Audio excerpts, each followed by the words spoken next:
pere cyangwa mere arambwiraga atari ko senge ko nabareze kubera ino suka nkabakuza nkabarihirira amashuri mukaba mubaye abagabo why not utaza ngo ufate isuka nawe uhinge ko kwiga byanze gangster nk'ibyo kira saa 5 kandi eba no mu nkona ahantu biri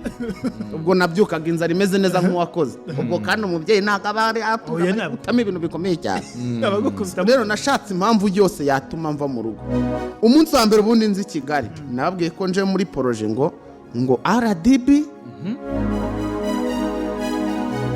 isuka ku mwana wese ukirangiza sekonderi iba ari umuturura mbeshyi wa nyumuza uwitwa buri kantu wasoje yisumbuye agasenga umutegeye yombi yandusha kubisobanura uyu uko mubona byamusabye guhimbira ababyeyi imitwe kugira ngo abone uko ava mu rugo bityo akwepa isuka atigeze yiyumvamo mu buzima bwe nubwo umuryango avukamo ari umuryango utunzwe n'umwuga w'ubuhinzi buri kantu wari ufite inzozi zo kuzaba icyamamare nyamara atazi inzira bizacamo ngo abigereho uyu munsi wa none yamaze kuzikabya ni umusore ufite icyo yimariye ndetse kinini uyu buri kantu niwe nyiri buri kantu arts ikora ibitanda n'intebe zigezweho z'ubwoko butandukanye anaherutse kandi gushinga buri kantu Real Estate kampani y'ubwubatsi igurisha inyubako n'ibibanza buri kantu aherutse no kwibikaho imodoka yo mu bwoko bwa Mercedes Benz yahoze mu nzozi ze mu butumwa yatambukije ku rubuga nkoranyambaga rwa Instagram buri kantu yagize ati kera kabaye mu myaka 20 ndabikoze Benz ndayiguze nkuko byagaragariye mu kiganiro yagiranye na Tycoon Ndahiro buri kantu umwe mu bafatiye runini umuryango we aho aherutse kugaruka ku kuba yaratangiye kwitura ababyeyi b'ibyiza bamugiriye birimo nko barakoze uko bashoboye bakabasha kumurihira ishuri akiga kandi nta bushobozi bari bafite bakemera kurya ubusanga kunde yige ibyo nibyo bimukora ku mutima mu kiniga cyinshi akavuga ko akurikije ibyo bamukoreye nta narageza abitura ni nacyo kintu nsaba Imana nkabwira Imana ati Imana abo baniga bandwaniriye nta kintu bafite birya njya ku ishuri bagurishije bagasigara barya ubusa Mana nshaka kurwana n'ibi bintu nkareba ko hari ikintu nabakorera Mana n'ubu narakora bro njye wishura amashuri kaminuza amapirimeri n'amasegonderi njye wishyura abahinzi ababyeyi banjye barashaje ariko se uretse ibyo byose ubundi uyu buri kantu ni mu ntoki uyu munsi benshi bamubonana agasura gakeye n'imyambaro ishashagirana nyamara hari amabanga adakunze kumenwa y'ubuzima bubi yanyuzemo utatangaga icyizere cy'ubuzima bwiza nk'ubwo abaye uyu munsi ubwo buzima bushariye yanyuzemo nibwo tugiye kugusangiza n'uburyo kera kabaye yaje kubwinyufura akamukira igitafaranga ikaze kuri Rugwiro Empire aho inyandiko z'amateka zibumburirwa iyandikishe kuri uyu muyoboro ukansubscribe bityo ucukubiri no kuvumba yo wengewe nukunda kandi iyi video ukande like unayisangiza abandi naho nge wumva nitwa Obed Rugwiro ikaze nanone nyamuneka niba uri content creator cyangwa uteganya kuba we ukaba ujya uhora wibaza uko abandi bakora ibintu byiza mu buryo bw'umwuga ariko wowe bikaba byaranze ndagira nkubwire yuko buri kintu kimwe cy'ingenzi ibikoresho bikwiye ibi rero nibyo mu Cyanzu Kegel Store batwegereje aho bafite buri kimwe cyose mu content creator yakenera kuva kuri microphone zifata neza amajwi zigura guhera ku 12,000 by'amanyarwanda gusa kuzamura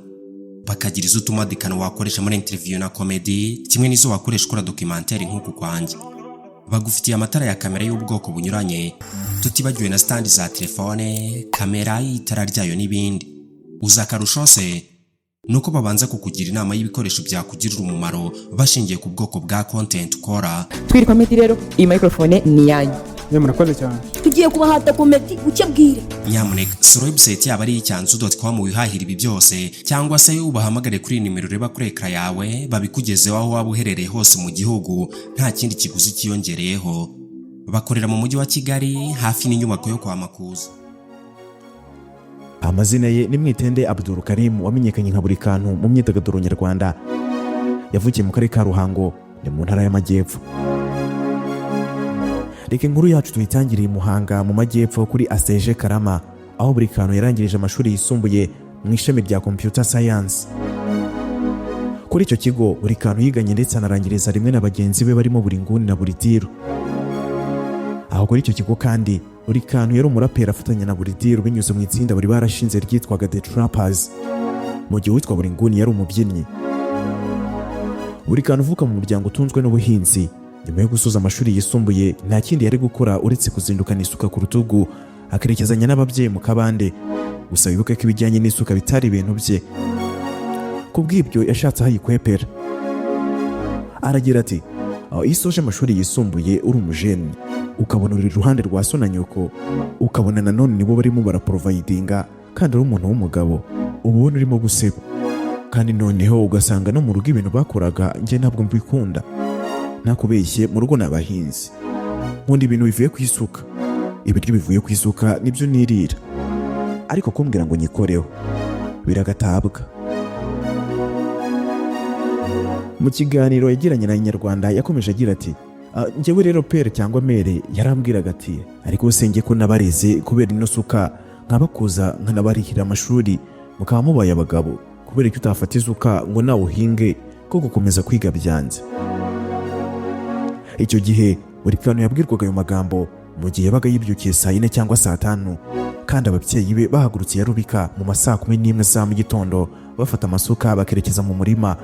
aho se yakubise ibumba nyina hashyira umugozi. Nyamara umusore w'umugirigiri akibyukira saa 5 ngo inzara imeze neza nk'uwakoze, hanyuma akarunguruka mu nkono areba niba hari ibyaraye.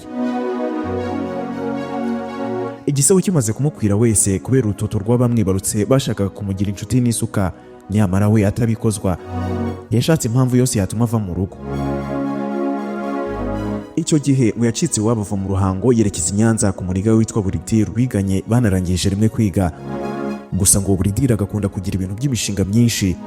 aho ngo icyo gihe yakoraga mu mashini asya ibigori n'akata ubwatsi bw'inka. Nyuma y'amezi 2 abana na Buridiro, buri kantu yaje kwigira inama yo kuva mu majyepfo akerekeza i Kigali. Icyo gihe ngo yabeshye iwabo ko agiye i Kigali muri projet, aho ngo yababeshye ko RDB yabonye umushinga wa Buridiro wo gukora mu mashini asya ibigori n'andi akata ubwatsi bw'inka, hanyuma bamwemerera kumushoreramo amafaranga. None ngo buri kantu nk'umuntu w'imena umubi iruhande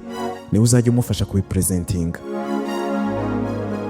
Nguko uko umwana wo mu Ruhango yinjiye mu mujyi wa Kigali ku nshuro ya mbere kandi ku gikoboyi, atazi ngo azajya abahe, azajya akora iki, azajya arya iki, azajya yambara iki. Ageze i Kigali yakiriwe n'umujene ashimira cyane wo muri karitsiye y'iwabo, ndetse ngo wari n'umuntu wabo wa hafi kuko ngo yakuze akunda kugenda iwabo, ndetse ngo yanakuze amafaranga akorera ayabitsa ababyeyi ba buri kantu kuko ngo yari imfubyi. Uwo mujene rero wari waragiye gukorera i Kigali acuruza gaze, niwe wahaye buri kantu ikaze aramwakira, bakajya bafatanya gucuruza gaze.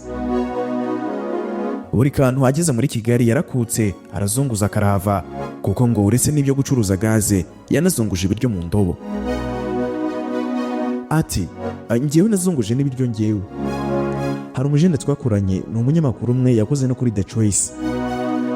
Nabanye nawe hari umushinga wa filime twari turi gukora uranapfa bya hatari, kuko ngo umuntu wari urimo kuwushutinga abajura bamufashe mu muhanda baramukubita. Disque n'ibindi byose byariho filime twari tumaze gushutinga nka episode 20 barabitwara.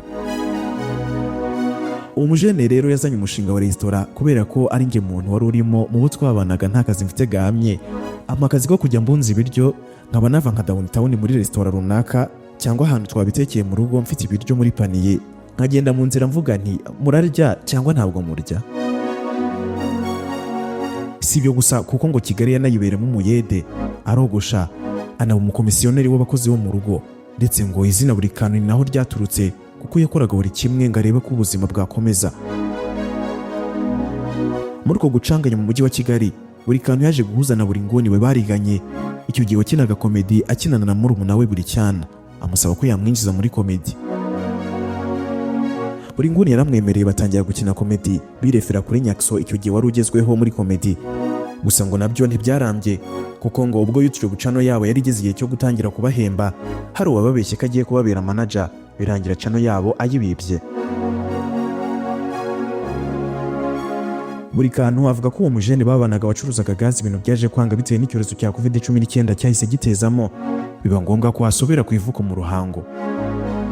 Avuga ko kubona uko ataha bitamworoheye, aho ngo byaciye mu kimodoka kizwi nka dipine kugira ngo agire iwabo mu Ruhango. Ati nawe urabizi uko muri COVID byari bimeze,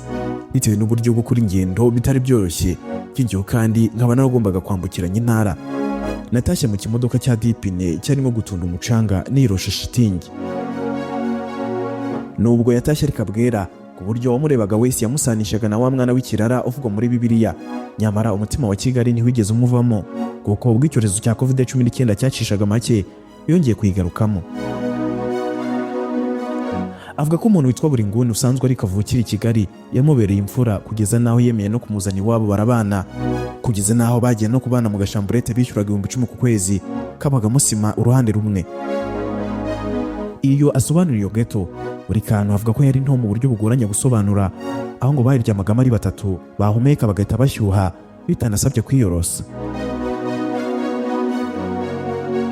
Umunsi umwe ngubwo wari muri iyo ghetto bamaze kurya ikaroni rikaranganya ubunyobwa, buri kantu, buri nguni na buri diru bageze igitekerezo cyo gukora video igamije gusetsa abantu, aho ngo bahimbye akantu k'agatangazo kavuye mu nama y'abasore bagakora mu buryo bwo kuripotinga inkuru nka Ndahiro Valence Papi. Ako ka video bakikageza kuri TikTok ngo karakomye mu buryo bukomeye birabarenga, ari nabwo batangiye kugira ibyiringiro ko gashobora kuzafatwa, bakomeza gukora kugeza ubwo bigaruye imitima ya benshi. Kugeza uyu munsi wa none ibintu bituma barushaho gusarura agatubutse, na cyane ko buri kantu na mugenzi we Buringuni barutse gusinyira miliyoni 60 z'amafaranga y'u Rwanda mu masezerano yo kwamamariza uruganda rw'inzoga rwa NBG Limited. Ni nuko nsoje, ari nako ngushimira cyane aho twari kumwe. Nk'ibisanzwe mwari kumwe nanjye Obed Rugwiro, mukomeze kugira ibihe byiza, turabakunda, naho ubutaha Imana ibarinde, bye.